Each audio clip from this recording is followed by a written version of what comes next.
Hey everyone, in today's video, I'm going to show you how to resolve eBay case. First, the number one thing to do is to contact the seller. Into the seller's information section of your listing, you may also see the seller's typical response time, like the response within 12 hours. Now here are the steps on how to get in touch with the seller who accepts questions. First is go to the seller information section at the top listing and select the contact seller.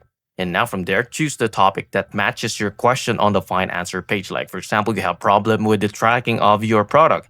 If you can find a solution to your question, you can choose other and then select the contact the seller, wherein you need to type your question for the seller and then select send a copy to email address if you'd like to receive a copy of the message that you have sent in, and then select on sell messages. You can just simply find onto the profile of the seller the word contact seller, which is like this button. All you need to do is to select on the button just like this. And all you need to do is to follow the prompts and you're good to go. And that's it. If you find this video helpful, please like and subscribe and I'll see you into the next one. Thank you for watching.